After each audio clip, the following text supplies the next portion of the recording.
એ લપેટ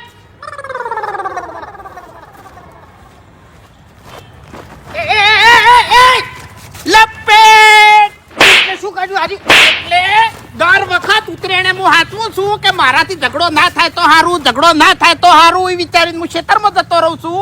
તો પછી આ તું નાના છોકરા બકાવતો તો હા નાના છોકરા બકાવતો તો વાઘુ તો પણ મારી વાત પૂછડ તો તારું તોડી નાખ્યું. લે લે કે મારો એક જ નિયમ છે કે તું ખરા ખરા છોકરા તો લડે, ખરેખર છોકરો લડે પણ મોટા લડે છે. એ પતંગ બદલે આ શું કર્યું જુઓ તમે. આ જો તમે બે જણા એક જ મજના છો, કોઈને કીધા જેવું નહીં. એટલે આભાન માર્યો એ વખત તમે હતા જ નતા. હતો એ તો આએ પાછો નતો પડતો બોલવામાં. એટલે એ તો છોકરો કનો છે. એટલે વધારાનું બોલી ગયો તો અને આડો આડો આવતો તો એટલે તમને કહું બરાબર તમે કરી હતી, બરાબર. વિચારી વિચારીને હાથ ઉપાડવાનો ને કે હાથ હાથા ની વાઘા તને કહું હું. એટલે અમાર તો એમ નહીં હાથ નહીં લાકડા થી તારે ભાઈ નાખશી લ્યો. એટલે તું દારૂડિયો છે તારા આગળ આ મારે નહીં લડું તું ઉપર હેડ.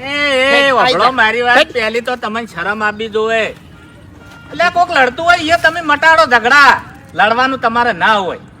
આ તે પેલ મારું પતંગ તોડી આજ શું નાખ્યું. કરવાનું છે? ચાંદનું કીધું તમને હે આયોજન નહીં કરવાનું હજી આયોજન કોકી અને વોને અડધું આયોજન થઈ ગયું. પણ મારી ચો પંચાયત કરવાની આવે છે. તું જે આયોજન કરી કરી ખાકી બસ વધારે બોલવા નહીં આવતું. ન્યા કોઈ આયોજન બધાને કરવાનું છે. એને આવવાનું છે ને તમારે આવવાનું. ના ના પતંગ પતંગ લાવવાની તો ઓકાત નહીં. બસ એક પતંગ લૂંટ્યું હશે ને આખો દાડો ચલાવતા હશે.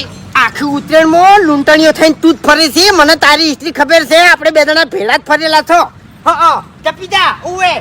હેડો હવે આ તમારા નાટક બંધ કરો ને. લ્યો હેડો પેલા વાજલી છે હેડો. કોણ હા હરીભાઈ ની. આ શું કરવાનું? એ તો પાછું વાંચી કાઢજો ઘેર જઈને લઈ લેવાય છે દોયડો હેડો. અરે